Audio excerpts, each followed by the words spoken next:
Welcome to my channel. आज की इस वीडियो में हम बात करेंगे सीमन एनालिसिस टेस्ट के बारे में। इस टेस्ट को सीमन कंप्लीट एग्जामिनेशन टेस्ट भी बोला जाता है और इसके अलावा इसको HSC यानी कि हस्बैंड सीमन एनालिसिस टेस्ट भी बोला जाता है। तो चलिए स्टार्ट करते हैं हम अपनी आज की इस वीडियो को। तो सबसे पहले जब हमारे पास एक पेशेंट आता है तो हम पेशेंट का नाम, उसकी एज और जो हमने टेस्ट करना होता है यानी कि सीमन एनालिसिस टेस्ट जो करना है वो हम एक पर्ची पर लिख लेंगे और इसके साथ हम उस टेस्ट को एंटर करेंगे कंप्यूटर पे और जो उसकी यूनिक आईडी होगी वो आईडी भी इस पर्ची पे लिख देंगे। इसके बाद हम एक स्टेरलाइज्ड जार लेंगे। अब इस जार को ओपन करेंगे और इस जार पे जो पेशेंट का नाम है वो लिखेंगे या फिर जो पेशेंट की यूनिक आईडी है वो लिख देंगे। तो यहाँ पर मैं जो पेशेंट की यूनिक आईडी है वो मैं लिख रही हूँ यानी कि 4094। तो ये लिखने के बाद हम इस जार को पेशेंट को दे देंगे और पेशेंट को बोलेंगे कि आप इसमें सैंपल ले आएँ। अब यहाँ पर हमारे पास जो सैंपल है वो आ चुका है। अब सैंपल का हमने टाइम नोट करना है कि किस टाइम आया है, क्योंकि हमें लिक्विफाई होने के लिए भी टाइम चाहिए। तो ये आया 7:10 पर। अब हम क्या करेंगे कि इस सैंपल को हम इंक्यूबेटर में रखेंगे लिक्विफाई होने के लिए। लिक्विफाई होना होता है कि ये जो सैंपल है वो ड्रॉप हो जाएगा, यानी कि इससे जो हम माइक्रोस्कोपी करेंगे पेशेंट की तो वो अच्छे से हो जाएगी। अब यहाँ पर जो हम इंक्यूबेटर का टेम्परेचर रखेंगे वो रखेंगे 37 सेल्सियस, यानी कि 37 सेल्सियस पे इस सैंपल को हम लिक्विफाई होने के लिए इस इंक्यूबेटर में छोड़ देंगे तकरीबन 25 से 30 मिनट तक। अब ये सैंपल जो है वो मैंने 25 मिनट्स के बाद लिया है, यानी कि इसको लिक्विफाई होने के लिए 25 मिनट दिए हैं। अब यहाँ पर हम क्या करेंगे कि इसका लिक्विफिकेशन टाइम जो है वो हमने देख लिया 25 मिनट्स है। इसके बाद हम इस सैंपल की क्वांटिटी नोट करेंगे कि इसकी क्वांटिटी कितनी है। अब इसकी क्वांटिटी है 2.5 ml और इसके अलावा हम इसका कलर नोट करेंगे। कलर जो है वो हम ग्रेइश या फिर वाइटिश कलर देंगे इसको।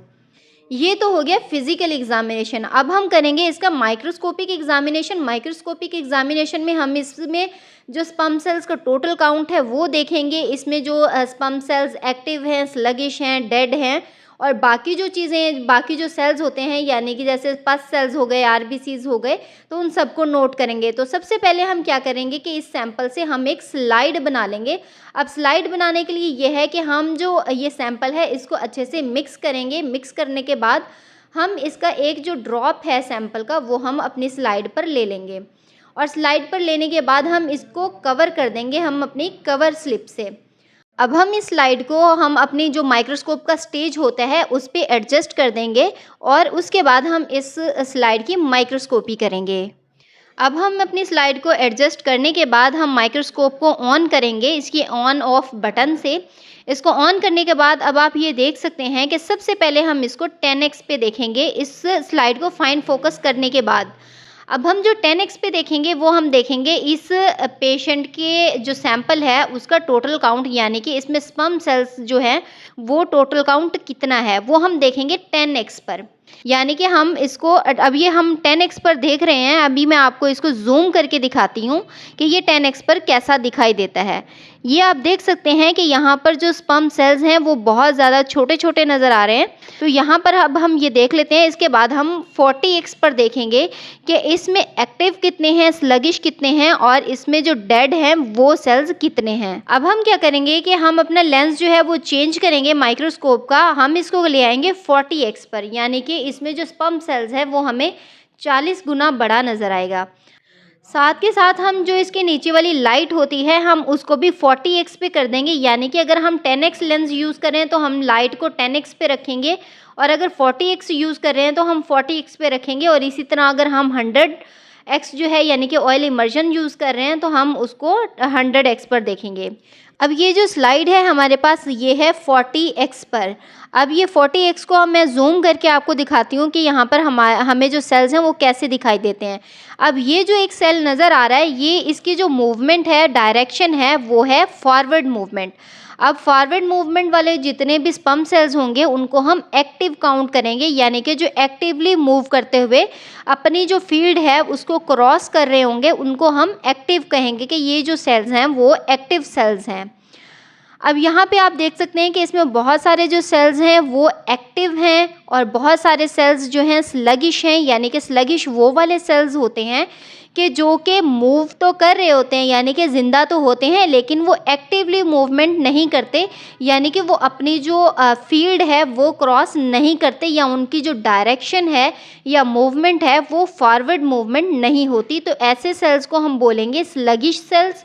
और जो एक्टिवली मूव कर रहे होंगे और जिनकी डायरेक्शन या मूवमेंट जो है वो फॉरवर्ड होगी, तो हम उनको एक्टिव सेल्स बोलेंगे। एक्टिव सेल्स में काउंट करेंगे। एक्टिव सेल्स वो होते हैं जो कि एग में पेनिट्रेट कर सकते हैं और जाइगोट जाके डेवलप हो सकता है, तो ऐसे सेल्स को हम एक्टिव सेल्स कहते हैं। और जो स्लगिश सेल्स होते हैं उनमें इतनी ताकत नहीं होती कि वो एग में जाके पेनिट्रेट कर सकें या अंदर जाके जाइगोट में डेवलप हो सकें, तो इस वजह से ऐसे सेल्स को हम स्लगिश सेल्स बोलते हैं, यानी कि वो जो सेल्स होते हैं उनको कमज़ोर सेल्स बोला जाता है। अब आप इस स्लाइड में देख सकते हैं कि ये जो सेल है वो स्लगिश सेल है, यानी कि इस सेल की जो डायरेक्शन है वो फॉरवर्ड नहीं है और एक्टिवली मूव नहीं कर रहा है, ये स्लो चल रहा है, तो इसको हम स्लगिश सेल बोलेंगे।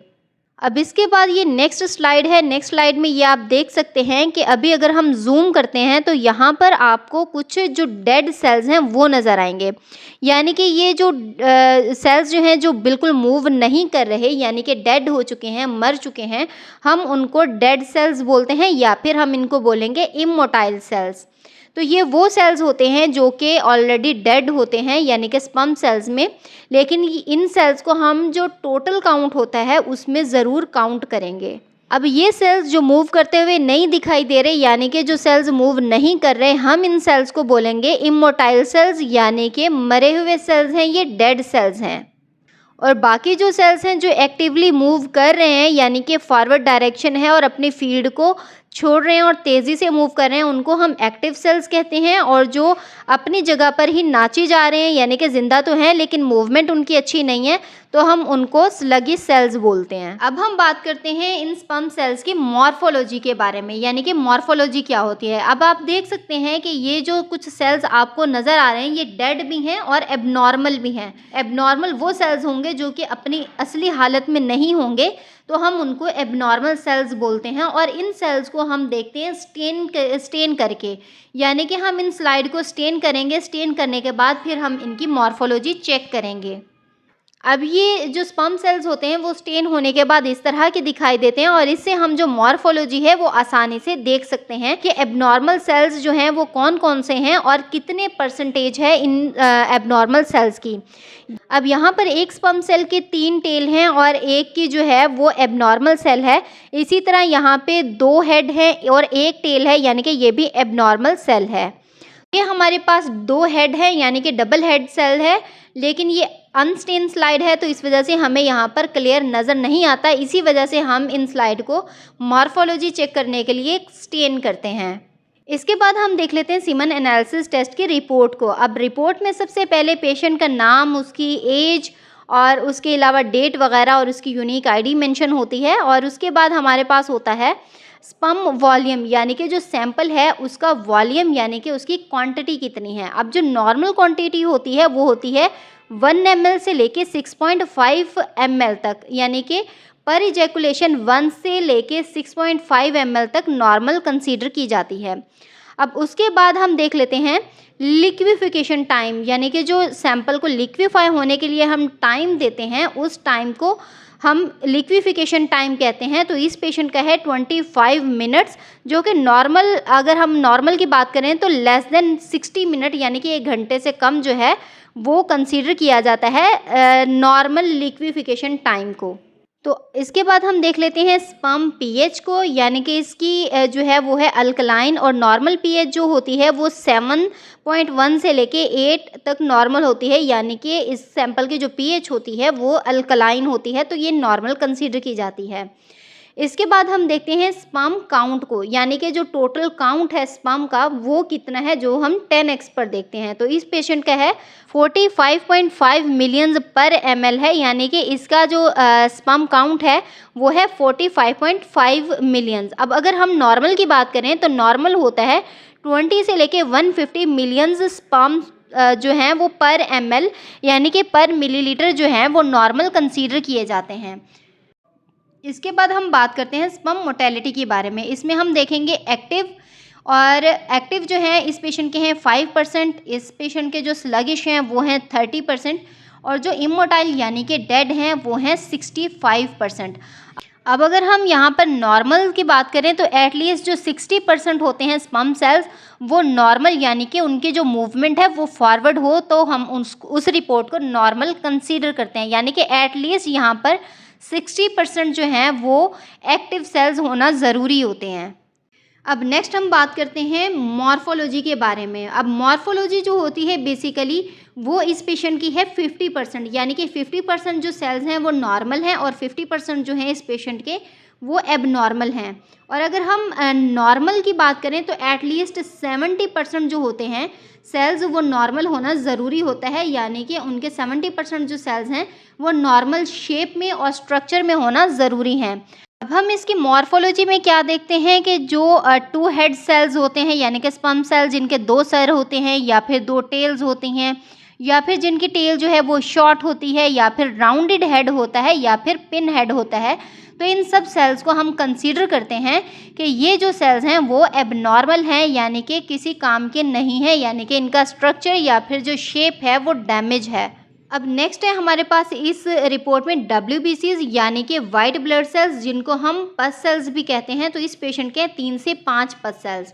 अब नॉर्मल जो होते हैं वो बेसिकली कंडीशन तो ये है कि जो WBC हैं वो हो ही ना, या फिर इसके अलावा जो बैक्टीरियाज हैं वो डिटेक्ट ना हो। लेकिन कुछ पेशेंट के ऐसा होता है कि WBCs के अलावा बैक्टीरियाज भी आ रहे होते हैं, यानी कि लार्ज नंबर ऑफ WBCs होते हैं, बैक्टीरियाज होते हैं, और उसके साथ साथ RBCs वगैरह भी जो हैं वो हमें माइक्रोस्कोप में दिखाई दे रहे होते हैं।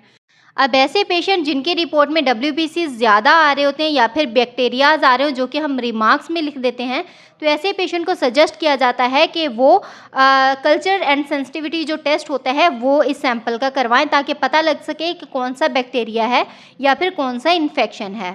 तो ये थी हमारी आज की वीडियो। आई होप कि आपको वीडियो पसंद आई होगी। वीडियो पसंद आई है तो वीडियो को लाइक कीजिएगा, शेयर कीजिएगा, और इस चैनल को ज़रूर सब्सक्राइब करके बेल आइकन को प्रेस कर दीजिएगा। मिलते हैं हमारी नेक्स्ट वीडियो में। Thanks for watching.